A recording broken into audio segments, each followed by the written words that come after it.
Novel e fanfic narradas. Game of Thrones, segundo filho da casa Targaryen. Capítulo 21, Blefe. Illyrio exalava uma aura de luxo, mas em uma área mais remota, ele se destacaria como um peixe fora d'água. No entanto, seus guarda-costas não eram amadores. O cocheiro e os guardas que seguiam a carruagem não deveriam ser subestimados. Especialmente notável era o guarda de casaco marrom, cujo peito largo e coxas fortes sugeriam sua destreza mesmo através de suas roupas. O próprio Illyrio já foi um assassino, e sua comitiva também não era desleixada. Eles rapidamente se avaliaram com facilidade praticada. Príncipe Viserys, Illyrio gritou enquanto descia da carruagem com a ajuda de sua escolta, com um sorriso nos lábios. Senhor Illyrio, Viserys respondeu. Você está se tornando cada vez mais parecido com o príncipe Rhaegar. Illyrio sabia que não devia comparar Viserys ao seu pai, o Rei Louco. Em vez disso, ele escolheu bajular Viserys comparando-o a Rhaegar, que ainda tinha uma boa reputação apesar de suas falhas. Ah, você está brincando. Não sou páreo para meu irmão. Mas você está com sorte. A névoa em Braavos se dissipou bastante desde que foi anunciado que você viria.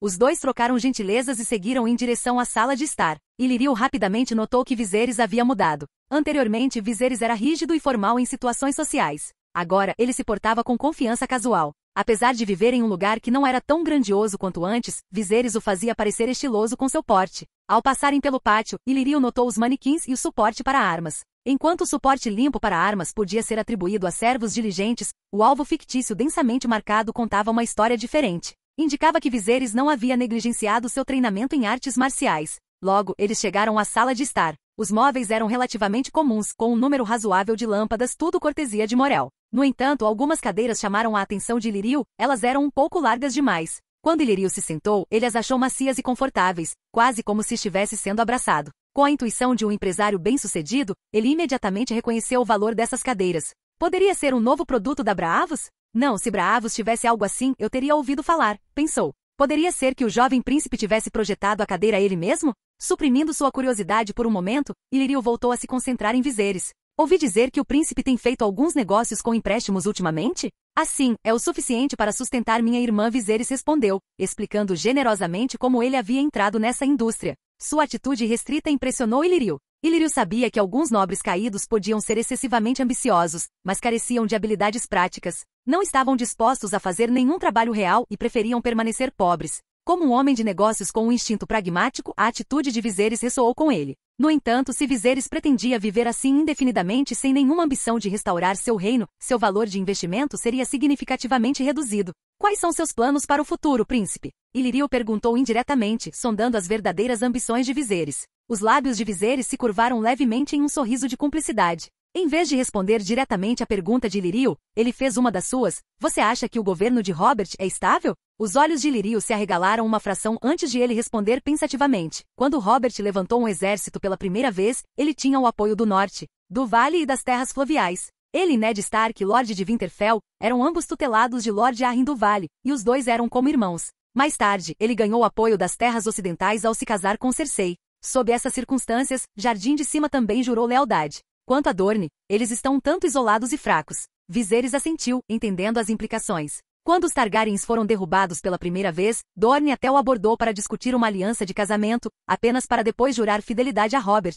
A disposição deles de se envolver com Viserys havia diminuído conforme o governo de Robert se solidificava. O ponto de Illyrio era claro. As chances de Viserys de recuperar o trono eram mínimas, e ele queria avaliar a reação de Viserys. Meu senhor, Viserys começou. Acredito que o destino de Westeros pode ser decidido por uma mulher. Illyrio levantou uma sobrancelha, intrigado. O que você quer dizer? Pegue Robert, por exemplo. Os Baratheon são todos de cabelos pretos e olhos azuis, mas seus 3 filhos são loiros e de olhos azuis. Outro exemplo, nos primeiros anos, rumores abundavam de que Petyr Baelish se gabava de dormir com Catelyn Tully, mas quem estava apaixonada por ele era sua irmã, Lysa. Você sabe o que aconteceu com Lysa. Ela se casou com Jon Arryn, um homem velho o suficiente para ser seu pai. A ascensão de Mindinho ao poder na corte é inseparável de sua influência. Illyrio, o mercador que prosperava com informações, inclinou-se, claramente fascinado pelos insights de Viserys. Viserys continuou. Você ouviu falar do bastardo de Ned Stark? Illyrio assentiu, curioso para saber se havia mais alguma coisa na história. Dizem que o menino pode ser filho de Rhaegar com Lyanna Stark, Viserys revelou misteriosamente. Os olhos de Illyrio se arregalaram de surpresa. A noção parecia implausível a princípio, mas então ele percebeu que não era totalmente impossível. Todos nos 7 reinos sabiam sobre Rhaegar e Lyanna, e o relacionamento deles tinha sido um dos catalisadores da rebelião de Robert. No entanto, as implicações da declaração de Viserys eram profundas. Esse é o benefício de ser um transmigrador, pensou Viserys com orgulho, sentindo uma pontada de simpatia pelo sobrinho. Mas o instinto de Ilírio de buscar verificação rapidamente entrou em ação. Suas notícias. Viserys permaneceu enigmático. Varys, ele disse simplesmente. Os olhos de Ilírio se arregalaram em realização. Tudo fazia sentido. Quando se tratava de informação, ninguém era melhor que Varys. Ele não havia considerado que Varys ainda poderia estar em contato com Viserys, mesmo de dentro da Fortaleza Vermelha. Ilírio olhou para Viserys com um respeito recém-descoberto. Não era de se espantar que ele tivesse se recuperado do golpe da Festa da Coroa. Ele havia encontrado um aliado poderoso. Mas como Varys conseguiu contatá-lo? E por que Ilírio não sabia sobre isso? Antes que ele pudesse decifrar, Viserys mudou de assunto. Recentemente ouvi um ditado muito sábio: a sorte não favorece os tolos, e as oportunidades são reservadas para aqueles que estão preparados. Ele continuou: um bom cavaleiro mantém sua espada afiada o tempo todo, esperando o momento certo. Praticar artes marciais, estudar e até mesmo economizar dinheiro. Essas são todas as coisas que preciso fazer e estou fazendo.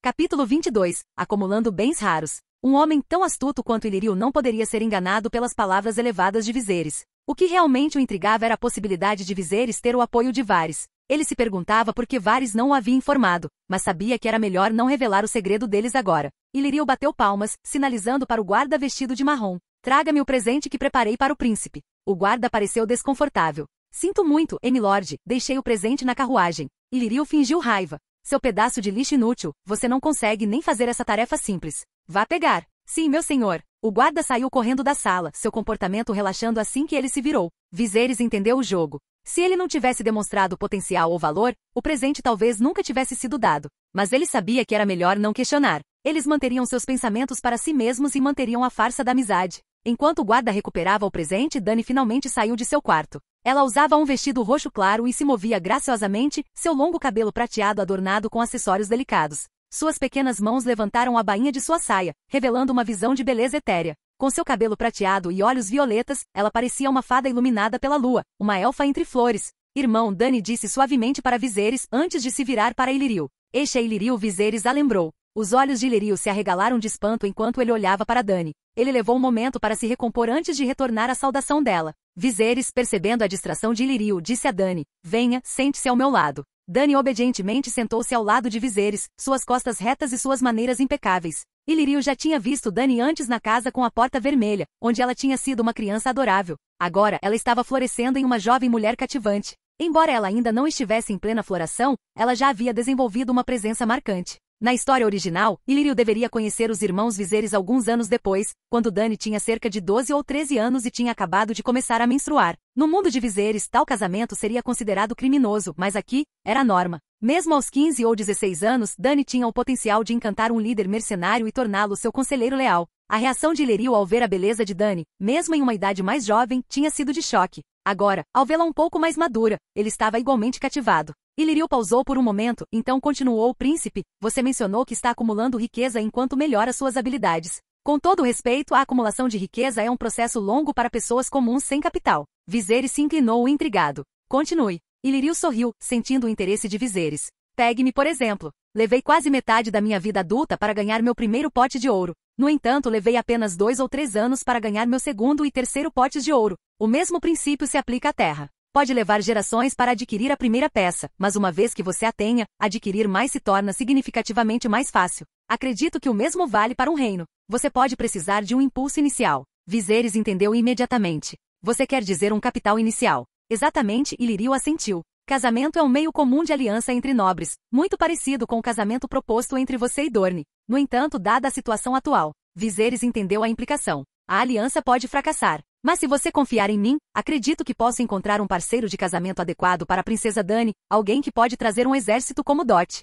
Dany, agora parte da conversa, piscou nervosamente. A menção de casamento a perturbou, pois ela era jovem demais para compreender suas consequências completas. Ela mordeu o lábio, tentando manter a compostura, lembrando-se dos ensinamentos de Viserys sobre manter a compostura real. Viserys sentiu o desconforto dela, mas manteve o foco em Ilírio. Claro, eu considerei isso. No entanto, dadas as nossas circunstâncias atuais, encontrar um par adequado para Dany pode ser desafiador. Dany tremeu levemente com as palavras de Viserys, sentindo uma pontada de tristeza ao pensar na separação. Ela sempre imaginou estar com Viserys para sempre, e agora, a ideia de separação pesava muito em seu jovem coração. Viserys, apesar de suas palavras, não tinha intenção de usar Dany como moeda de troca. A abordagem de seu antecessor de trocar família por poder era algo que ele agora desprezava. Ele acreditava no valor da força para a proteção, não apenas por si só. Seu interesse aparente no casamento era meramente manter Illyrio noivo. Como um rico magister de Pentos, Illyrio era bem versado nas tradições Targaryen. Para garantir seu apoio, Viserys precisava jogar junto. Com certeza, Illyrio aprovou a atitude de Viserys. Enquanto isso, o guarda retornou com o presente. Embrulhado em seda vermelha, seu formato era inconfundível, um arco longo. O guarda colocou o presente na mesa, e o próprio Illyrio removeu a seda, revelando um arco de osso de dragão preto. O arco, de 4 ou 5 pés de comprimento, era tão preto quanto o céu noturno, curvado como uma lua crescente, como se fosse feito de uma costela de dragão. Ele exalava uma aura poderosa e misteriosa. Ao lado do arco havia 3 cordas de reposição, um testamento da preparação cuidadosa de Illyrio. Um pequeno símbolo da minha apreciação. Por favor, aceite, príncipe. Obrigado, Illyrio. Aceito com gratidão. Viserys sorriu enquanto pegava o Dragonbone Bow. Um texto azul claro apareceu diante de seus olhos. Arco de osso de dragão fornece 2,58 pontos atribuíveis. Os pontos atribuíveis diários aumentam em 0,08. 2,58 pontos. Está relacionado ao tamanho? Viserys deixou suas perguntas de lado por enquanto. Illyrio estava no negócio de Dragonbone. Se eu pudesse dar uma olhada em seu armazém. Ele puxou a corda do arco sem fazer barulho, esticando-a para cerca de 70% de sua capacidade. Essa demonstração de força foi impressionante para um menor e deu a Illyrio um vislumbre do potencial de Viserys. Ele cuidadosamente apoiou a corda do arco e deixou-a retornar lentamente à sua posição de repouso, um gesto que não passou despercebido por Illyrio. Isso mostrou seu respeito e compreensão da arma, ganhando-lhe mais favores do mercador. Qualquer arco deixado sem corda poderia sofrer danos, e como joalheiro e comerciante de Dragonbone, Illyrio apreciava o cuidado que Viserys demonstrava. Embora o arco fosse agora um presente, ainda significava algo para ele que seria estimado. Os 2 homens conversaram um pouco mais. Illyrio mencionou que tinha outra reunião de negócios para comparecer, então não ficou muito tempo. Antes de sair, ele deixou outro presente para Viserys. Viserys não pôde deixar de se maravilhar com a extravagância de Illyrio. Capítulo 23. Noite de confissão, troca-peles aterrorizante. Este Dragonbone Bow apenas confirmou ainda mais as suspeitas de Viserys. Parecia que o contato com produtos de dragão fornecia pontos atribuíveis, e o contato contínuo manteria esses pontos acumulando. Assim que seu encontro com Illyrio terminou, ele abriu seu painel para verificar. Todas as manhãs, Viserys adicionava pontos atribuíveis à sua constituição, e então realocava pontos de proficiência de outras habilidades para sua esgrima. Hoje ele descobriu que seus pontos atribuíveis aumentaram de 0 para 2,58. O Dragonbone Bow tinha adicionado 2,5 assignable points. Com o bônus de 0,05 da Dragonbone Dagger, o 0,08 do Dragonbone Bow e seu 0,1 original. Seus assignable points diários tinham aumentado para 0,23, mais que dobrando sua taxa de acumulação. Com menos de 4 meses até a celebração dos 10 dias, isso significava que sua constituição poderia aumentar em mais de 20 pontos, chegando a pelo menos 80 mais. Isso o tornaria um guerreiro de primeira linha, aumentando muito suas chances de se classificar bem ou até mesmo ganhar o campeonato. Se o prêmio para o campeão da competição de espadas fosse realmente uma espada de aço valeriano, Viserys lutaria por ela não importa o que acontecesse. Espadas de aço valeriano eram leves, resistentes e duras, uma arma sagrada no coração de todo espadachim. No entanto, ele se perguntou se Braavos realmente estaria disposto a entregar tal arma, suspeitando que poderia haver alguns negócios obscuros nos bastidores. Viserys também planejou participar do concurso de poesia. Quem disse que você não pode ser um imitador em um mundo diferente? Como estudante de arte, ele tinha ouvido inúmeros clássicos, e apenas um de seus poemas poderia se espalhar para todos os cantos deste mundo. Se o prêmio fosse de fato um ovo de dragão, ele tinha que tentar a sorte. Havia apenas um problema. Para participar do concurso de poesia, ele precisava da aprovação de alguém de alta posição social, a menos que já fosse um mestre famoso e pudesse entrar sozinho. Caso contrário, não importa quão bom fosse seu trabalho, seria inútil se ninguém pudesse lhe dar a exposição de que ele precisava. As cortesãs eram muito rigorosas com os artistas que queriam usar sua fama para competir. Se eles se apresentassem bem, eles poderiam ajudar aos outros, senão, eles desperdiçavam os recursos das cortesãs. Os oficiais de Braavos levaram esse assunto muito a sério, assim como Igarden em Westeros, que também tinha grande respeito por poetas e cantores. Graças a esses artistas, Igarden havia se tornado o castelo mais bonito dos 7 reinos. Embora estivessem a milhares de quilômetros de distância, havia uma sutil tensão competitiva entre os dois. Se o prêmio do concurso de poesia fosse um ovo de dragão, Viserys definitivamente participaria. Outro grande presente que Illyrio havia deixado era uma grande quantia de dinheiro armazenada no banco de ferro. Se era um empréstimo ou uma doação não foi dito, mas Viserys não planejava pagar de volta. Ele sugeriu que Illyrio poderia tentar a sorte no negócio de sofás, o que seria lucrativo o suficiente. Os 2 homens se entenderam perfeitamente sem dizer uma palavra. No jantar, Viserys notou que Dany estava estranhamente abatida. Ela beliscava sua comida mal comendo, e respondia minimamente quando ele falava com ela. Estou cheia, ela disse, levantando-se do assento e se preparando para subir as escadas. Espere um minuto, Viserys gritou, olhando para a empregada parada ali e gesticulando para que ela saísse. Ele entendeu que o humor de Dany provavelmente era devido à proposta de casamento de Illyrio mais cedo naquele dia. Quando a empregada saiu e o quarto ficou em silêncio, a luz da vela tremeluziu suavemente, lançando sombras nas paredes. A atmosfera estranha fez o coração de Dany apertar. Viserys olhou para ela, observando seus olhos roxos abatidos e a maneira como suas tranças prateadas pendiam pelos ombros e pelo peito. Seus braços, expostos pelas mangas abertas do vestido, brilhavam com um brilho perolado. Ela era a personificação da beleza requintada. Dany, você ficará ao meu lado para sempre? Ele perguntou gentilmente. Dany encontrou seu olhar, momentaneamente atordoada pela intensidade em seus olhos. É exatamente como você pensa, exatamente como a Aegon e suas irmãs, continuou Viserys. Dany não era mais uma criança, e ela conseguia entender vagamente as implicações de suas palavras. Um rubor se espalhou por suas bochechas, e suas orelhas começaram a queimar. Viserys caminhou até ela e sussurrou. Eu nunca vou usar você como moeda de troca, ele disse, beijando sua testa levemente. Espere até você crescer. Dany o observou sair, sentada na cadeira por um longo tempo, tentando processar o que tinha acabado de acontecer. Era como se tivesse recebido algo precioso, e ela não conseguiu evitar bater os pés levemente algumas vezes antes de finalmente subir as escadas. Durante esse tempo, Viserys se sentiu muito mais à vontade. Seus dias eram passados na oficina e à noite, ele apreciava os momentos com Dany. Ele também encontrou tempo para praticar arco e flecha, adicionando uma nova habilidade ao seu repertório. No entanto, devido às leis rígidas em Braavos, que proibiam o uso de arcos e flechas fora de casa, ele se absteve de aprimorar suas habilidades de arco e flecha imediatamente. Ele planejou fazer isso mais tarde, quando se juntasse aos Selvvods. Um incidente durante uma refeição trouxe uma séria percepção. Quando uma empregada lembrou Dany de ter cuidado com comida quente, Viserys reconheceu o perigo potencial se sua identidade fosse exposta ao homem sem rosto. Isso aumentaria a prioridade do assassinato dela. Robert pode até considerar contratar os homens sem rosto para mirar em Dany, conhecidos por sua imprevisibilidade e propensão a considerar o assassinato uma arte. Os homens sem rosto podem oferecer a Robert um desconto pela chance de eliminar uma pessoa tão única. Determinado a protegê-la, Viserys começou a treinar Dany para agir como se ela temesse o calor sem força. Não há sensação de segurança, ele pensou, observando-a adormecer. Ele se preparou para usar Dragondrins novamente para reunir mais informações sobre o assassino. Após a primeira vez que ele usou ativamente Dragondrins para procurar informações, ele notou que sua magia havia aumentado em 0,3, chegando a 19. Isso foi significativamente mais rápido do que sua constituição, que aumentou em menos de 0,1 pontos por dia por meio de exercícios diligentes. No entanto, o período de recuperação para usar Dragondrins foi longo, levando 2 ou 3 dias para se recuperar totalmente. Durante esse tempo ele se sentiu lento, e sua eficiência em exercícios ou prática de esgrima foi bastante reduzida. Ele refletiu que em 3 ou 4 anos, quando a maré da magia retornasse, figuras como Melisandre, os Videntes Verdes e várias criaturas mágicas começariam a ressurgir, tornando a magia novamente uma força dominante no mundo. Para Viserys, proezas físicas como esgrima e constituição eram essenciais, então ele não se concentrou em melhorar seus atributos mágicos. Depois de se deitar, Viserys ativou Dragondrins para rastrear o assassino mais uma vez. Ele imaginou que depois de mais de 10 dias, o assassino poderia ter perecido no mar. Desta vez, ele planejou confirmar rapidamente o status do assassino e então acabar com o sonho prontamente.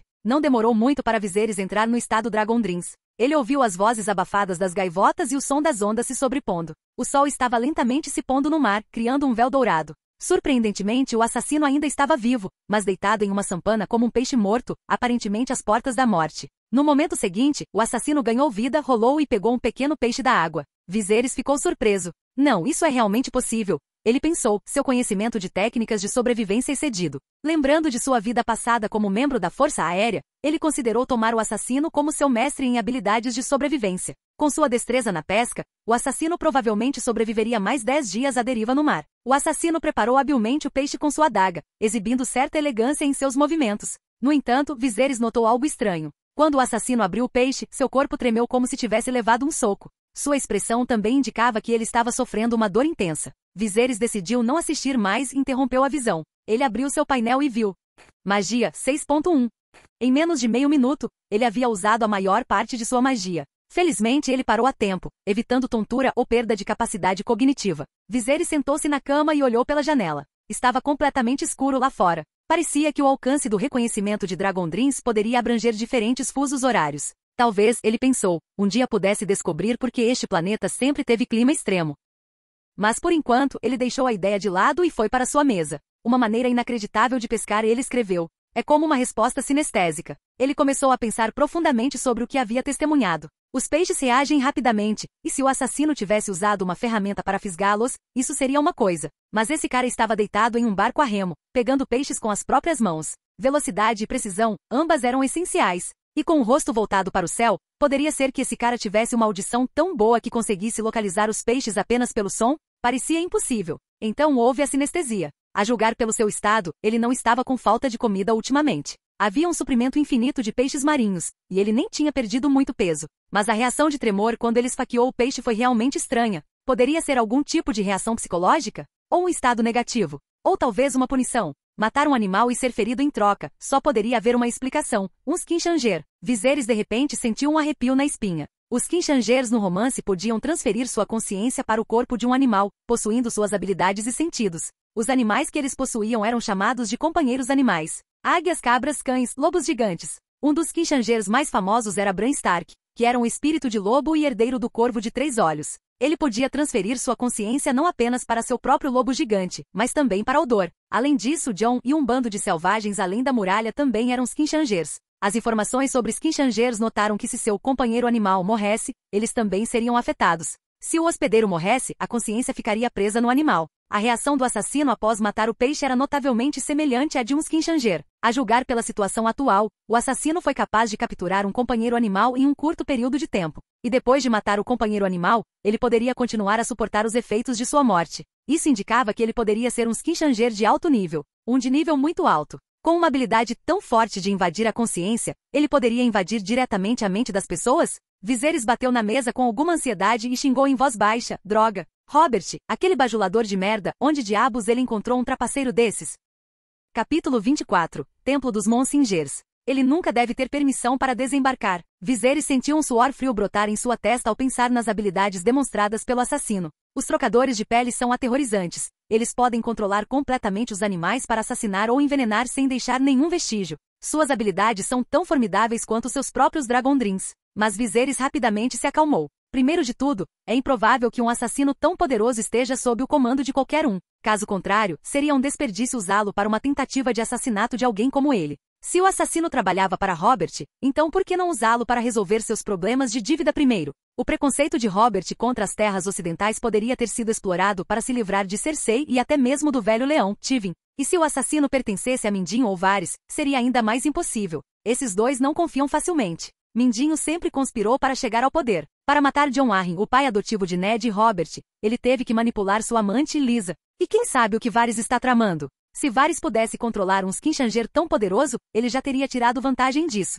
Então é bem provável que a verdadeira extensão das habilidades do assassino não seja conhecida por outros. Isso deixa Viserys um pouco preocupado. Acalmando suas emoções, ele percebeu que já que tinha Dragondrins, não precisava se preocupar muito. Embora os métodos do assassino sejam mais bizarros, Viserys tem a vantagem da previsão. Se o assassino chegar a Braavos, ele pode se preparar com antecedência e até mesmo organizar uma emboscada. As chances de vitória ainda estão a seu favor. Por enquanto, Viserys decidiu visitar os templos de Braavos para ver se havia alguma pista para aumentar seu poder mágico. Sua primeira escolha foi o Templo dos Monsingers. Antes de Braavos ser construído, foram os Monsingers que lideraram os escravos que escapavam do Império Valeriano para encontrar este santuário de profecia. E a profecia é real no mundo de Game of Thrones. Como eles podem prever o futuro, isso significa que este grupo de pessoas tem algum poder real. Na história original, o Monsinger ensinou a Dany a canção do parto. Talvez existam outras canções, então Viserys decidiu aproveitar seu tempo livre e visitar. Dany pratica esgrima muito duro todos os dias, então Viserys decidiu dar um tempo a ela e levá-la junto.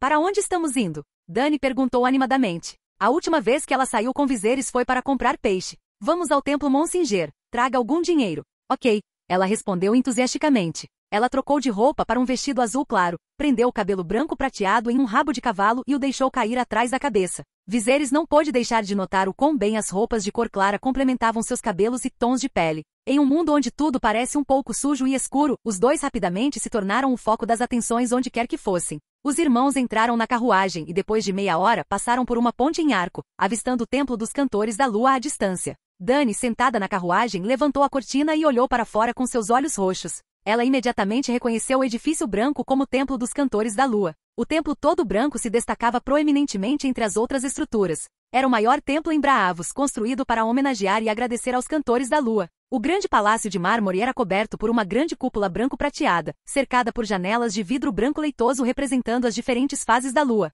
Ao saírem da carruagem, eles viram um par de estátuas de mármore de donzelas montando guarda no portão principal do templo. As lajes de pedra imaculadas aos seus pés aumentavam a sensação de tranquilidade e santidade. Uma linda mulher, acompanhada por uma empregada, surgiu do templo e por acaso encontrou os irmãos. Que linda garota! Espero que minha filha seja tão linda quanto ela, disse a mulher suavemente, tocando sua barriga levemente inchada. Isso é certo, Lady Mattis. Sua beleza será passada para sua filha, a empregada respondeu, trazendo um sorriso satisfeito ao rosto da dama. Lady Mattis então notou que Dany estava parada ao lado de um jovem. Observando suas características semelhantes, ela imaginou que eles eram irmãos. Aquele jovem também é muito bonito, ela comentou. Viserys assentiu levemente para a mulher, e Dany sorriu de volta, seus olhos roxos tão brilhantes quanto joias, derretendo o coração da mulher. Ela gesticulou para a empregada que estava ao seu lado, que se aproximou dos irmãos e disse, Ei, milord, Lady Mattis gostaria de ter uma palavra com você. Este é um momento conveniente? Claro, respondeu Viserys. A empregada os levou até Lady Mattis. Viserys observou que a moça, provavelmente na casa dos 20 e poucos anos, parecia grávida. Seu rosto redondo e bochechas coradas indicavam sua condição, embora houvesse um toque de branco acinzentado em seu rubor. A barriga ligeiramente protuberante sugeria que ela era atraída por Dany por um amor maternal transbordante. Então o chamado Templo das Cantoras da Lua é na verdade um templo para mulheres, e é aqui que elas amarram bonecas, Viserys pensou consigo mesmo. Ele então se aproximou da nobre e disse, Senhora, sua beleza adorna esta cidade. Oh, seus elogios são como uma brisa primaveril, ela respondeu com um sorriso gracioso, mas devo admitir que a beleza de você e de sua irmã evoca um pouco de ciúmes. Dany corou timidamente percebendo que a dama a estava elogiando. Essa reação só a tornou mais querida para a nobre, que imediatamente tirou uma pulseira adornada com pedras preciosas coloridas de seu pulso e a ofereceu a Dany. A pulseira feita de ouro e cravejada com pedras preciosas do tamanho de ovos de pombo, era sem dúvida cara. Viserys inicialmente quis recusar por educação, mas a extravagância da nobre o fez decidir o contrário. Dany olhou para Viserys, buscando sua aprovação. Vendo seu aceno encorajador, ela levantou a bainha de sua saia, curvou-se em agradecimento e permitiu que a nobre prendesse a pulseira em seu pulso. Para uma criança de 8 anos, a pulseira era grande demais, e Dany teve que dobrar o braço para evitar que escorregasse. A nobre, aparentemente satisfeita com o encontro, saiu logo depois, com seu criado ajudando-a a entrar em uma bela carruagem. Viserys notou a representação de duas mãos na parte de trás da carruagem e reconheceu como o brasão da casa Zaline. Zaline House era uma das 3 grandes casas de Braavos, junto com a House Antarion, da qual o atual Sea-Lord veio, e a House Fregar. Embora o Sea-Lord fosse nominalmente escolhido de toda a população de Braavos, na prática, quase todos vinham dessas 3 casas. Quem disse que boa aparência não paga as contas? É assim que você paga as contas, Viserys pensou com um sorriso. Depois de verificar a pulseira para garantir que era genuína, ele pegou a mão de Dany e a levou para dentro do templo.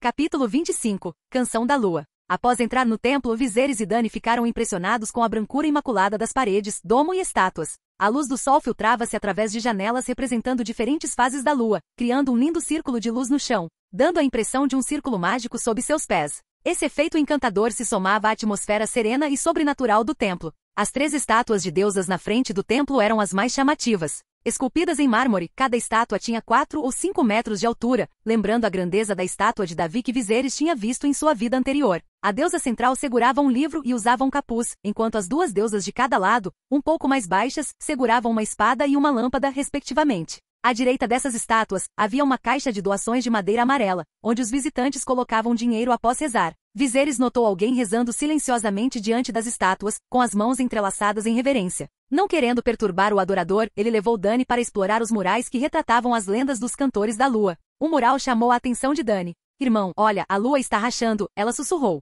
Rachaduras! Viserys seguiu o olhar dela e viu que a lua no mural realmente parecia ter uma rachadura atravessando-a. À primeira vista parecia uma falha na parede, mas em uma inspeção mais detalhada, ficou claro que a lua foi intencionalmente retratada como rachada. Viserys relembrou as lendas valerianas de dragões emergindo de uma lua dividida e se perguntou por que essa história bem conhecida não estava retratada no mural. Talvez houvesse outra explicação, mas ele decidiu deixar esse mistério para outra hora. Assim que o grupo de oração saiu, Viserys levou Dany até a estátua da deusa central. Perto dali, uma irmã sagrada alta e magra usando um capuz branco estava atenta, respondendo aos adoradores com base em suas doações. Seu olhar permaneceu nos irmãos marcantes enquanto eles se aproximavam. Viserys assentiu levemente para a irmã sagrada, que parecia cativada por sua presença. Ele fechou os olhos, franzindo a testa para transmitir uma sensação de profunda preocupação. Ele sabia que ela estaria observando, e para envolvê-la em uma conversa significativa, ele precisava alavancar o poder de seu dinheiro. Claro, sua intenção era puramente obter percepção e ajuda, não algo desagradável. Depois de cerca de 2 ou 3 minutos, Viserys se aproximou da caixa amarela de doações. Ele tirou um punhado de moedas de ouro do bolso e as colocou na caixa através do buraco redondo na tampa. Os olhos da Santa Irmã se iluminaram ao ver a generosa doação. Ela ficou impressionada com a bela aparência e a riqueza aparente do jovem. Claramente algo o estava incomodando, e ela se sentiu compelida a oferecer sua ajuda. Quando Viserys se afastou da caixa, a Irmã Sagrada se aproximou dele. Ela primeiro desenhou um círculo em seu peito, um gesto usado pelos cantores da lua, e então disse, que a deusa nos guie. Que a deusa nos guie. Viserys respondeu gentilmente. Notei sua expressão solene enquanto você orava. Você encontrou algum problema? Se você tem um membro da família viajando para longe, eu tenho uma canção de proteção. Se você tem uma esposa dando à luz, eu tenho uma canção de parto. Se você está confuso sobre algo, eu tenho uma canção de orientação. Viserys curvou-se levemente e respondeu, obrigado pela gentileza. Não temos parentes viajando para muito longe. Minha irmã e eu somos a única família uma da outra. Os olhos da Santa Irmã se arregalaram de surpresa. Ela havia assumido que os irmãos bem vestidos deviam ser de uma família grande e rica, mas agora percebeu que eram órfãos. Essa suposição incorreta a fez se sentir um pouco envergonhada. Eu também não tenho esposa, continuou Viserys, mas quanto à confusão? Vendo uma oportunidade de usar suas habilidades, a Santa Irmã interrompeu. Por favor, me diga o que está te incomodando. Viserys pareceu envergonhado, hesitando antes de falar. Na verdade, não sei como explicar. Tenho tido sonhos estranhos ultimamente, e me sinto tonto e exausto quando acordo. Estou preocupado que eu possa ter uma doença estranha, mas o curandeiro me disse que meu corpo está em perfeita saúde. Então vim buscar a orientação da deusa. A Santa Irmã ponderou suas palavras. Não parecia um problema psicológico que sua terapia de conversação usual pudesse resolver, mas ela não queria mandar Viserys embora sem tentar ajudar. É mesmo? Gostaria de saber se você poderia ficar um pouco mais para que eu possa buscar algo que possa ajudá-lo, ela sugeriu. Muito obrigada, respondeu Viserys, observando a Irmã Sagrada passar pela estátua e atravessar uma pequena porta. Tudo o que Viserys acabará de dizer entrou nos ouvidos de Dany. Ela sempre pensou que seu irmão era uma fonte inesgotável de energia, acordando antes que ela abrisse os olhos e adormecendo depois que ela os fechasse.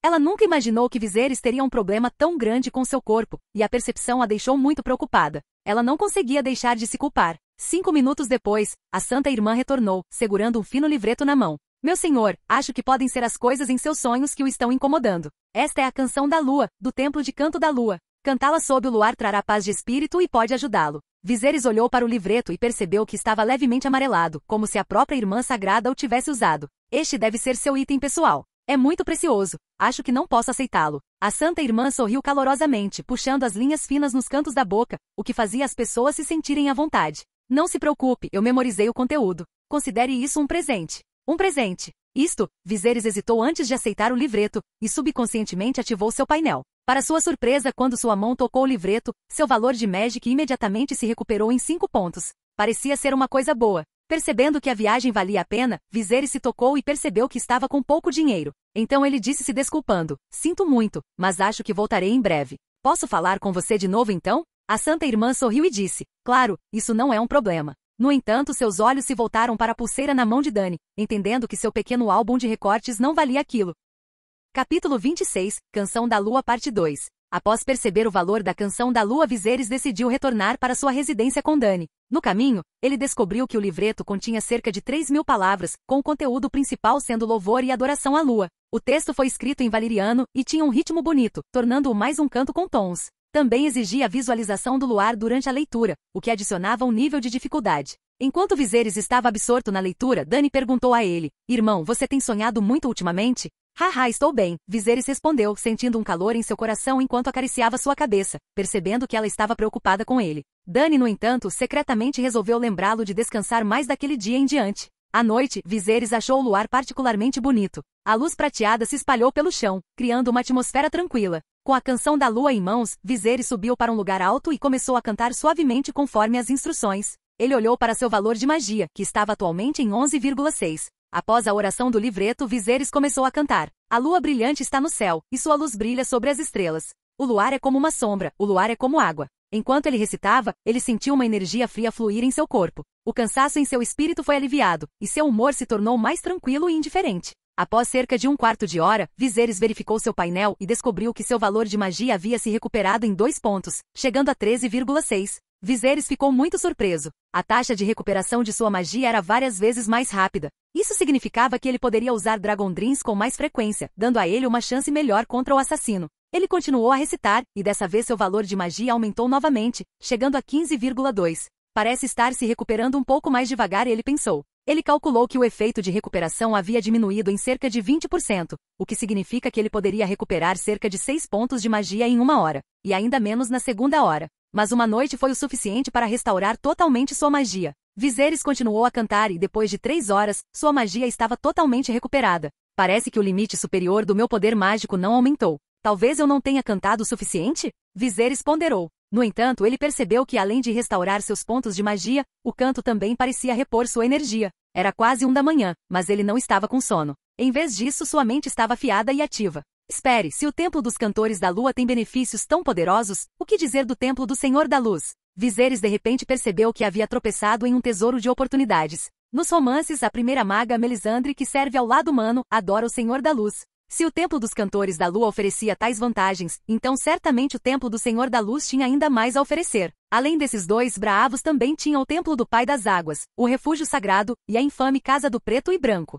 Embora o último pudesse ser difícil de acessar, os 2 primeiros estavam abertos para aqueles que pudessem pagar. Pode haver outros tesouros no Templo dos Cantores da Lua também, pensou Viserys. A Canção da Lua parecia as técnicas básicas de artes marciais dos romances de sua vida passada. Se havia um método básico de exercício para forasteiros, deve haver um método avançado para os de dentro. Esta visita ao Templo dos Cantores da Lua custou aos irmãos mais de 30 dragões de ouro, mas itens de alto nível sem dúvida custariam mais. Precisamos ganhar dinheiro, e precisamos rápido. A intuição de Viserys lhe disse que ele estava em um período de baixa magia. Os chefes dos vários templos provavelmente não valorizavam muito essas coisas, e contanto que alguém estivesse disposto a pagar, elas poderiam ser obtidas. No entanto, ele precisava de fundos agora, mas não podia tocar no dinheiro de Illyrio às pressas. Era uma reserva estratégica destinada a manter o outro lado sob controle. Sacar dela muito cedo faria parecer desesperado e potencialmente enganador. Era mais sensato deixar o dinheiro no banco de ferro por mais algum tempo.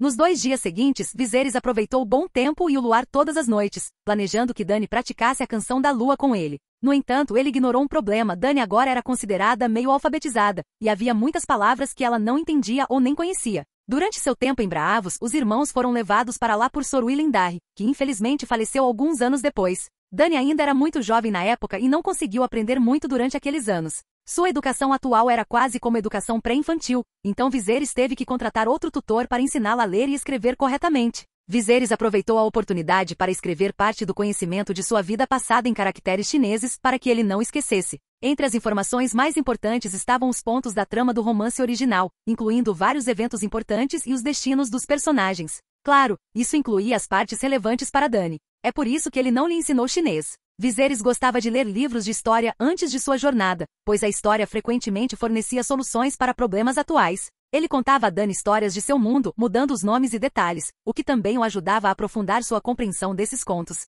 Dany ficou surpreso ao descobrir que as habilidades de contar histórias de Viserys haviam melhorado significativamente, indo além da simples fórmula "era uma vez". Graças às velas de óleo de baleia da oficina, suas noites eram muito mais brilhantes e agradáveis. Essas velas produziam pouca fumaça, queimavam intensamente e duravam muito tempo, enriquecendo as atividades noturnas dos irmãos. Ao contrário de antes, quando eles só podiam contar as estrelas, muitas vezes obscurecidas pela frequente neblina de Braavos. Agora eles tinham bastante luz para ler e escrever. Uma noite Viserys decidiu fazer uma pausa e estava contando a Dany a história da pequena sereia. Assim que chegaram ao momento crucial em que Ariel trocou sua voz por pernas, Elbo enviou uma carta para Viserys, parecendo ter algo importante para discutir. Embora preocupada com o destino da pequena sereia, Dany obedientemente sentou-se ao lado. Lord Viserys, está é uma carta de Elbo, disse o servo, entregando o envelope. Viserys pegou o envelope e gentilmente o abriu. A carta era breve. Lord Viserys, convidei o Morel para discutir o pagamento em minha residência amanhã. Por favor, esteja lá. Além disso, o prêmio para a competição de poesia foi confirmado. Um ovo de dragão. Nem preciso dizer que Viserys estava animado com o ovo de dragão. Embora todos acreditassem que os dragões estavam extintos e não podiam mais chocar, o ovo ainda tinha alto valor ornamental e de coleção. Illyrio estava no negócio de ovos de dragão, então era plausível que Braavos ou o Palácio do Senhor do Mar pudessem usá-lo como prêmio. Havia uma possibilidade de que eles pudessem usar o ovo de dragão como um truque e secretamente pegá-lo de volta mais tarde. Mas Viserys não podia perder essa oportunidade. Para ganhar o ovo de dragão, ele precisava encontrar uma maneira de contatar Lady Monshadov e se tornar seu menestrel. Dizia-se que Lady Monshadov não era facilmente acessível a pessoas comuns, então ele teve que elaborar um plano para alcançá-la. Enquanto o prêmio do ovo de dragão estava quase confirmado, a espada de aço valeriano era outra questão. Tal arma era realmente mágica, e era incerto se o Palácio do Senhor do Mar seria capaz de oferecê-la como prêmio. O convite de Elbo para o banquete tinha outro motivo: fazer com que Viserys ajudasse a garantir o máximo de dinheiro possível. Recentemente ocorreu um acidente de produção na oficina. Um trabalhador recém-recrutado causou um pequeno incêndio devido à sua falta de habilidade, resultando na perda de centenas de libras de óleo de baleia e vários moldes de velas. Os trabalhadores qualificados foram atraídos por outra oficina de velas que oferecia salários mais altos. Era evidente que uma força poderosa com recursos financeiros abundantes estava apoiando a oficina rival, com a intenção de destruir os negócios de Morel. Elbo não estava particularmente preocupado com o futuro da oficina de Morel, mas estava preocupado em ser pago. Morel tinha o apoio de Lady Monshadov, o que tornava difícil para Elbo provocá-lo. Viserys imaginou que Morel poderia usar seus ativos para pagar suas dívidas, possivelmente convertendo um pouco de óleo de baleia em dinheiro. Óleo de baleia. Viserys murmurou, repetindo as palavras várias vezes até que algo fez sentido. Óleo de baleia é gordura animal. Além de ser comestível e usado para iluminação, também pode ser usado para fazer sabão.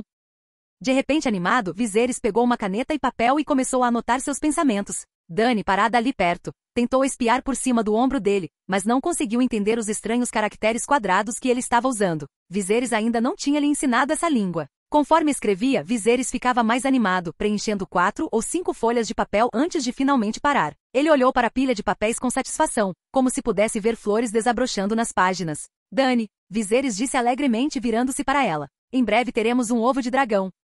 Capítulo 27. Como transformar uma libra de ouro em 2. O pai e o filho estavam perto de uma aposta desesperada. Eles tinham vendido não apenas alguns dos bens mais valiosos da família, mas também um grande número de ações para a Lady Falia. Tudo o que eles queriam era garantir uma parte significativa no próximo festival de 10 dias, 3 meses depois. No entanto, como diz o ditado, o infortúnio nunca vem sozinho. Elbo havia convidado o pai e o filho para um banquete, e as implicações eram claras. Eles precisavam encontrar uma maneira de estabilizar essa situação volátil. No caminho para a mansão, eles encontraram Viserys. Tanto o pai quanto o filho sentiram um calafrio. Viserys era agora o membro mais dinâmico do círculo interno de Elbo. Ele podia se transformar de um aliado reconfortante em um adversário perigoso a qualquer momento, colocando-o sob imensa pressão. Mestre Morel, Viserys cumprimentou de sua carruagem. Lord Viserys respondeu Morel, tentando manter a compostura. Depois de trocarem saudações, eles caíram em um breve e tenso silêncio. Morel conseguiu manter a calma, mas o jovem rabino estava em alfinetes e agulhas. A visão de uma dúzia de cadáveres continuava a assombrá-lo.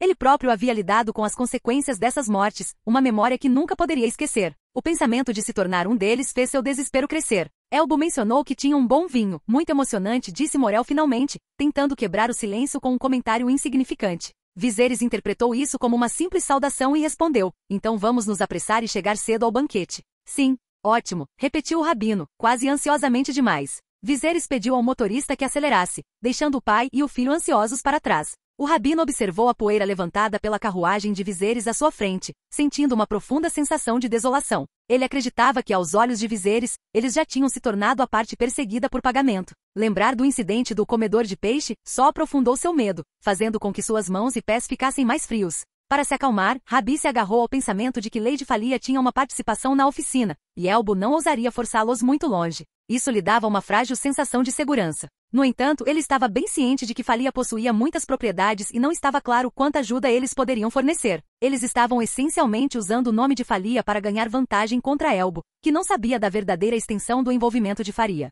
Enquanto esses pensamentos se agitavam em sua mente, eles chegaram à mansão de Elbo. Elbo, acompanhado por um jovem contador, os cumprimentou. Ao contrário do que esperavam, Elbo não havia preparado um banquete completo, mas havia colocado um pouco de vinho e refrescos na sala de estar. A atenção de Elbo primeiro foi para Viserys, prestes a falar, mas notando Morel e Rabi atrás dele, ele os deixou se acomodarem primeiro. Viserys, no entanto, tinha sua própria agenda e não concordava muito com o plano de Elbo. Embora trabalhasse para Elbo, a natureza do relacionamento deles logo mudaria. Todos se sentaram, e Elbo foi direto ao ponto. Mestre Morel, ouvi dizer que houve um incidente na oficina recentemente. Como está sendo tratado? Morel respondeu rapidamente. Obrigado pela sua preocupação. Ela foi tratada adequadamente e não afetará a produção subsequente. Isso é ótimo. Elbo levantou a voz. Vamos brindar a oficina. Depois de alguns drinks, Elbo continuou. Mestre Morel, é uma honra trabalhar com você desta vez, graças ao Lord Viserys, é claro. Morel e Rabino levantaram suas taças para agradecer a Viserys, que os reconheceu com um aceno de cabeça. Nossa cooperação terminará em alguns dias, e espero receber algum pagamento adiantado.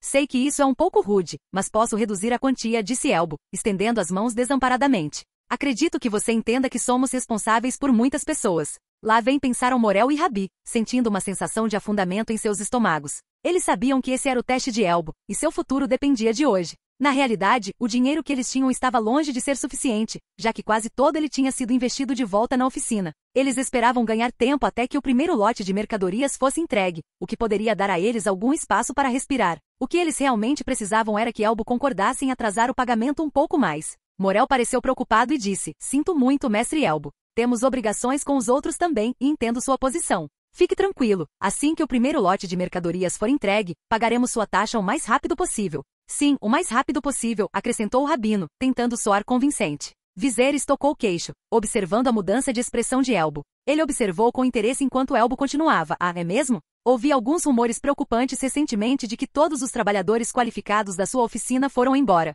Quando exatamente o primeiro lote de mercadoria será entregue?" O pai e o filho trocaram olhares inquietos antes de forçarem sorrisos. "Um pouco mais de um mês, 2 no máximo", respondeu Morel. "Então, depois da comemoração? Se for esse o caso, terei que cobrar juros e..." Elbo disse seriamente: "Talvez eu também precise de alguma garantia." "Colateral? O que você acha que podemos usar como garantia?" Morel perguntou, sentindo uma sensação de pavor. Elbo levantou seu copo, girando o líquido vermelho dentro pensativamente. "A oficina de velas. Acredito que o óleo de baleia é o bem mais valioso que você tem. Mas o óleo de baleia é a matéria-prima para fazer velas. Sem óleo de baleia." Rabino começou a protestar, mas Morel rapidamente o silenciou. "O óleo de baleia é realmente valioso. Gostaria de saber quanto você acha que é apropriado como garantia?" Morel perguntou, sua voz tensa de ansiedade. "Quanto você tem?" Elbo perguntou. "Cerca de 700 libras", respondeu Morel. "Então 500 libras", disse Elbo decisivamente. Morel sentiu uma pontada de desespero. Hipotecar 500 libras os deixaria com apenas 200 libras, tornando a produção do primeiro lote de mercadorias bem apertada.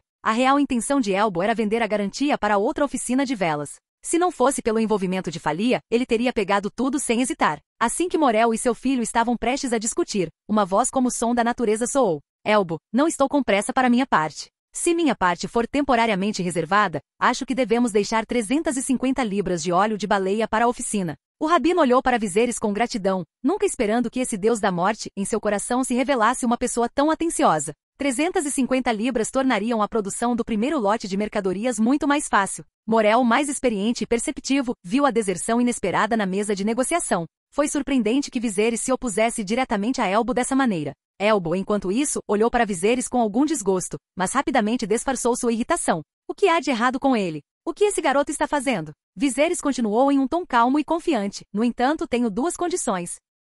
Capítulo 28. Elbo, estúpido. Viserys não tinha planos de consultar Elbo primeiro. Ele nem tinha pensado nisso. Ele tinha visto oficiais de alto escalão rindo e repreendendo, e tinha visto bilionários cuspindo suas palavras. Toda aquela etiqueta não tinha sentido para ele. Enquanto ele pudesse trazer benefícios de forma constante, ele naturalmente teria seguidores. Entre ele e Elbo, era chamado de cooperação, mas era realmente apenas um trabalho. Agora que Viserys tinha as habilidades e o capital, por que ele trabalharia para outra pessoa? Apesar do olhar de desaprovação de Elbo e da confusão de Morel, Viserys declarou suas condições. "No entanto, tenho 2 condições." "Por favor, continue", disse Morel ansiosamente. Se houvesse uma rixa entre Viserys e Elbo, poderia ser sua chance. "Primeiro, espero que você possa me fornecer um local. Tenho algumas ideias que quero tentar." "Sim, não tem problema." Morel concordou muito rapidamente, e até mesmo sua cabeça calva, que tinha ficado um pouco grisalha devido aos golpes repetidos, pareceu clarear um pouco. Elbo, por outro lado, engoliu mais algumas bebidas. Se Viserys não estivesse do seu lado, ele não ousaria fazer uma exigência tão ultrajante.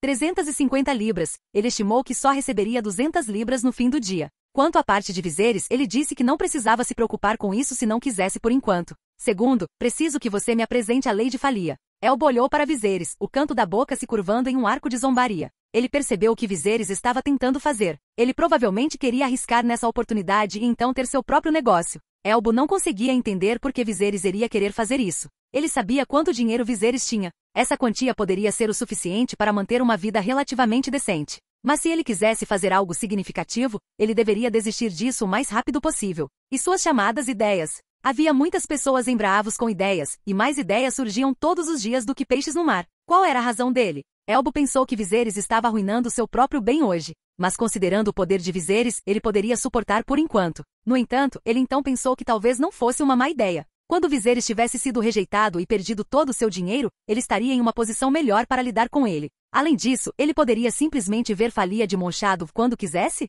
Com esse pensamento, Elbo relaxou e se virou para observar a resposta de Morel com uma atitude relaxada. Após ouvir o pedido de Viserys, as sobrancelhas de Morel, que tinham acabado de começar a relaxar, franziram-se novamente. Ele pensou por um momento e disse: posso apresentá-la, mas a agenda de Lady Falia parece estar muito cheia, e eu só a encontrei 3 vezes. Na verdade, Morel nunca a conheceu pessoalmente. Ele sempre negociou com a governanta de Falia. Claro, se foi em um banquete, ele a viu de longe uma vez. Falia tem o título de Monshado, então ela sempre usa um véu em público. Morel viu a pessoa de Falia, mas não seu rosto. Arredondar é o mesmo que nunca ver. Elbo riu um pouco, mas não disse nada. Sem problemas, só lembre de mencionar meu nome. Elbo zombou interiormente pensando: mencionar seu nome? O nome do rei mendigo? Morel ficou em silêncio. Ele só sabia que Viserys estava do seu lado agora. Sim, quando você gostaria de conhecê-la? Eu te aviso. A reunião teve um resultado relativamente satisfatório, pelo menos para Viserys e Morel. Elbo sem dúvida prolongou a reunião, mas Viserys foi diretamente para a oficina com Morel depois. Elbo os viu partir no portão, observando-o sair impassivelmente.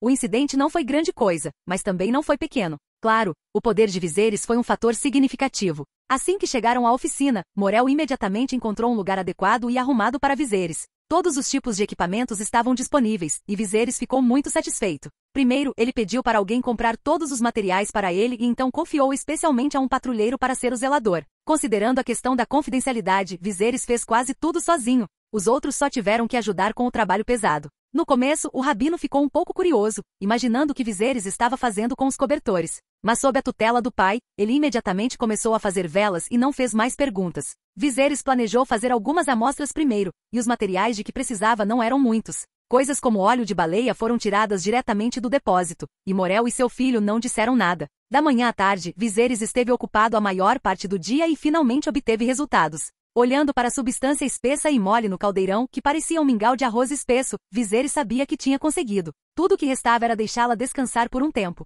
Quanto ao processo de secagem subsequente, levaria muito tempo, então ele provavelmente consideraria um método mais caro de secagem. Uma vez que sua tecnologia fosse reconhecida, ele poderia padronizar o processo. Depois, Viserys perguntou sobre o valor da oficina, que era em torno de 30 mil dragões de ouro. Lady Falia tinha uma participação de 40%. Depois de alguma insistência gentil de Viserys, ele soube pelo rabino que Lady Falia parecia decidida a manter a oficina de velas. Parecia que a oficina também era muito importante para ela. Isso deu a Viserys mais confiança em conhecer Falia, que era conhecida como Monshado. Mesmo que ele usasse o método de secagem, Viserys estimou que levaria meio mês para esperar o primeiro sabão ser formado. Durante esse tempo, ele praticou principalmente dança aquática. Dany aprendeu o conjunto completo, enquanto Viserys se concentrou em dominar os passos. Isso permitiu que as habilidades de espada de Viserys melhorassem rapidamente.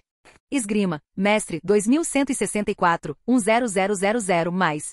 Ainda faltam mais de 2 meses, o que é tempo mais que suficiente, pensou. Recentemente, Viserys não só manteve suas habilidades com a espada, mas também começou a aprender arco e flecha. Com a ajuda da função de limpeza de pontos do sistema, ele rapidamente atingiu o nível proficiente. Um dia, Viserys acionou passivamente os sonhos do dragão. Parecia que o assassino havia se estabelecido em um hotel em Braavos. No passado, a força de Viserys era limitada, e ele só conseguia acionar Dragondrins passivamente quando o inimigo chegava, permitindo que ele escapasse. Mas agora ele tinha uma força considerável. Olhando para Braavos inteiro, até mesmo os espadachins de escolta do Sealord mal conseguiam se igualar a ele em uma luta. Naquela noite, Viserys vestiu sua capa preta, olhou para Dany dormindo e então desapareceu na noite. Esta noite, ele iria mostrar ao assassino o que significava ser um convidado em sua própria casa.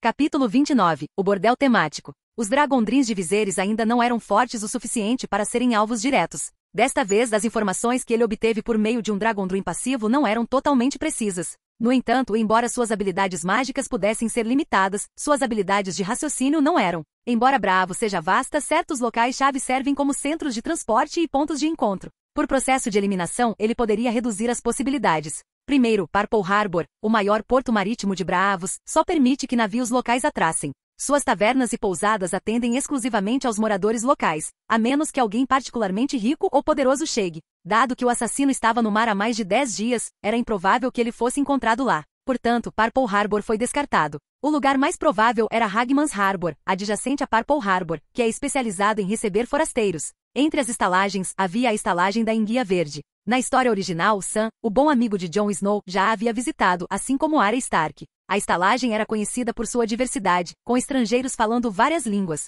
Parecia o esconderijo perfeito para um assassino que tinha vindo para matar Viserys e sua irmã. Viserys fretou um barco discreto com uma moeda lunar de prata para levá-lo até a vizinhança do porto de Hagman. Ele estava determinado a ir direto para a pousada da Enguia Verde. Como uma cidade comercial movimentada, Braavos não tinha o conceito de toque de recolher. As docas estavam sempre ativas, com carregadores trabalhando em turnos noturnos para ganhar mais. Ao chegar às docas, Viserys observou um grupo de carregadores transportando navios de carga. Eles gritavam em uníssono, lutando contra o peso nas águas escuras. De longe pareciam ser engolidos pelo Mar Negro. Viserys desembarcou ao som das ondas batendo contra a costa. Perto do Hagman's Harbor havia um lugar chamado Cateri. Apesar do nome, não era uma casa para gatos, mas um bordel com tema felino. Os funcionários usavam orelhas de gato falsas e imitavam os sons dos chamados de acasalamento das gatas para atrair os transeuntes. Suas vozes podiam fazer os ossos de um homem derreterem. Viserys esfregou o rosto rapidamente e saiu da área murmurando: reação normal, reação normal. Ele respirou fundo o ar do mar várias vezes para se acalmar antes de entrar na pousada da Enguia Verde.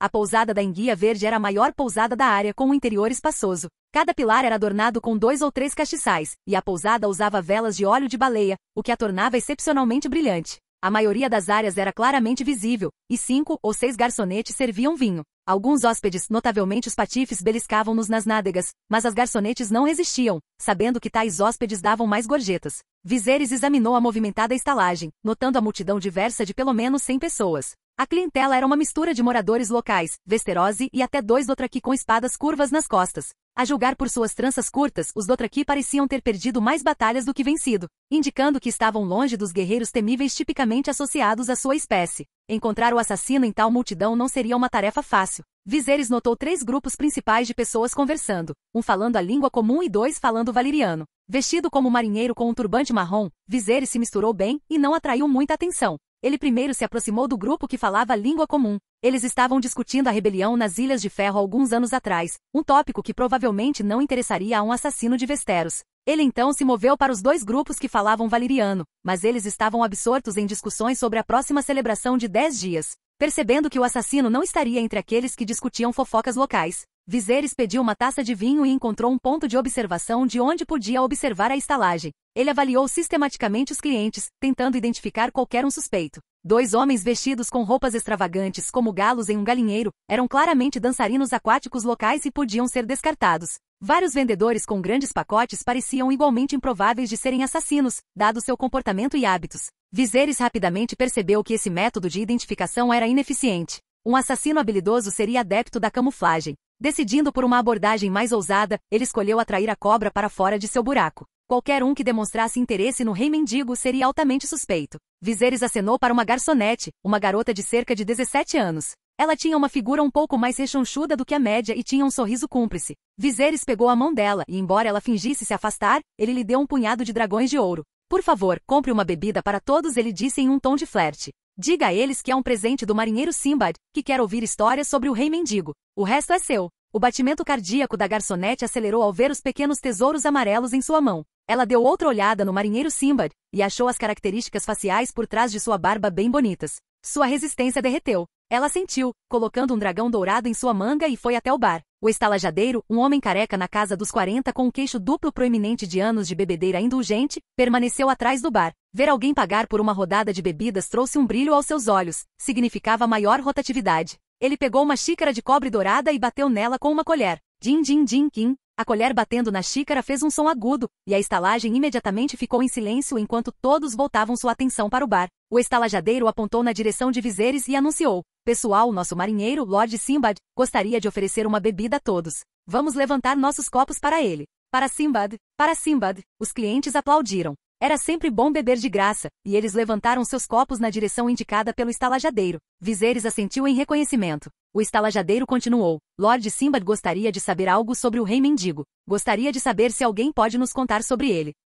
Capítulo 30. A reputação de Viserys. Um som similar de batida veio de algum lugar na estalagem. Um jovem vestido decentemente levantou-se. Seus punhos estavam apertados e arrumados, e seu nariz alto e reto lhe dava um ar de autoridade. Pessoal, eu sei um pouco sobre esse rei mendigo, Lord Sinbad, ele disse, erguendo sua taça para Viserys antes de olhar ao redor da sala para começar sua história. O Rei Mendigo, cujo nome verdadeiro é Viserys Targaryen, é um descendente da realeza caída de Westeros. Muitos sabem disso, e ele é chamado de Rei Mendigo porque quase um ano atrás, ele vendeu a coroa de sua mãe e convidou um grupo de mercenários para um banquete, esperando que eles o ajudassem a restaurar seu reino. O jovem parou por um momento, uma pitada de orgulho brilhando em seus olhos. O banquete era chamado de Banquete da Coroa, e eu tive a sorte de estar lá. Veja, mercenários são homens de negócios, e eles não achavam que o pobre Rei Mendigo poderia cumprir sua promessa, então eles riram dele sem piedade. Lembro-me do líder do punho mercenário rindo dele, chamando-o de criança procurando leite em todos os lugares. Ele sorriu para Viserys, que forçou um sorriso educado em troca. Viserys pensou consigo mesmo, é isso que significa ser um valentão. A maioria das pessoas não sabia dos detalhes daquele banquete, mas agora sabem. Viserys decidiu se conter e aceitar esse assunto desagradável, mas logo o som de copos tilintando foi ouvido novamente. Um homem baixo e atarracado se levantou. Devido à sua altura, alguns espectadores à distância nem o viram a princípio. Seu pescoço era tão grosso que era quase do mesmo tamanho de sua cabeça. Hein, senhor, o que você disse é tudo história. Na verdade, esse Rei Mendigo é realmente muito capaz, disse o homem baixo e atarracado, ficando na ponta dos pés e acenando para Viserys antes de começar sua história. Não sei se você se lembra da Companhia de Peixes Feroz, mas esse Rei Mendigo quase sozinho exterminou o grupo inteiro. Foi há alguns meses, e o Rei Mendigo não tinha dinheiro, então ele usou sua irmã como garantia. Sua irmã era muito bonita, então o credor concordou. Mas quando chegou a hora e ele não conseguiu pagar, o credor enviou alguém para cobrar a dívida e quis levar sua irmã embora à força. Depois disso, o Rei Mendigo matou todos eles. Foi dito que a situação era muito trágica, e o sangue que fluiu transbordou o beco. Meu Deus, alguém exclamou. Quantas pessoas ele matou? Perguntou outro. Por que ele não foi preso? Outro se perguntou. Comparado ao ridículo inicial, a opinião pública sobre Viserys havia mudado um pouco. Eles ficaram chocados com sua brutalidade e enojados com seu comportamento de não pagar suas dívidas. A maioria dos enojados eram moradores locais. No entanto, os dois Dothraki estavam bastante animados, pensando que tal pessoa era um verdadeiro guerreiro. E é por isso que o Rei Mendigo ganhou o nome de Devorador de Peixes dos Ferozes.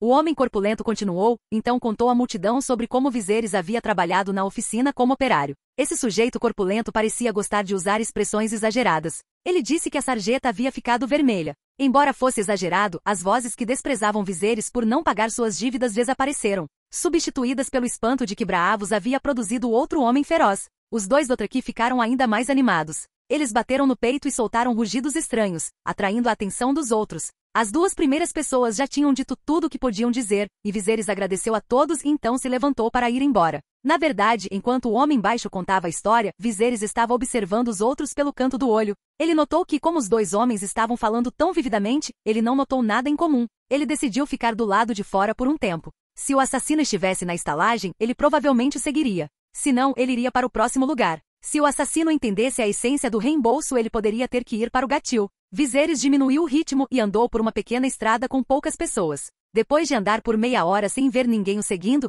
ele decidiu ir para outro lugar. Assim que Viserys estava prestes a sair, uma velha envolta em um xale azul acinzentado e curvada apareceu. À primeira vista, ela parecia um camarão gigante. Quando a velha passou por ele, Viserys sentiu que algo estava errado, mas não conseguia identificar o que era. Observando-a desaparecer na esquina, Viserys finalmente percebeu o que era. Era o cheiro. Uma velha não deveria cheirar tão fortemente a mar. Ele pensou no sonho que tivera, no qual a assassina parecia ter sido pega em uma tempestade e estava à deriva no mar por dias. Ele correu atrás dela, apenas para descobrir que a velha tinha desaparecido. Ela realmente estava tramando algo. Assim que Viserys estava examinando os arredores, ele de repente sentiu uma rajada de vento. Seu corpo instintivamente se esquivou, e uma adaga afiada passou por ele, deixando uma brilhante imagem residual. Era a velha de antes. Agora, ela estava alta e ereta, seu disfarce caiu como a pele de uma cobra. Quem é você? Por que está me seguindo? Viserys exigiu, sua voz firme, embora estivesse em alerta máximo. As feições da assassina estavam obscurecidas por sombras, e ela falou com uma voz deliberadamente alterada e rouca.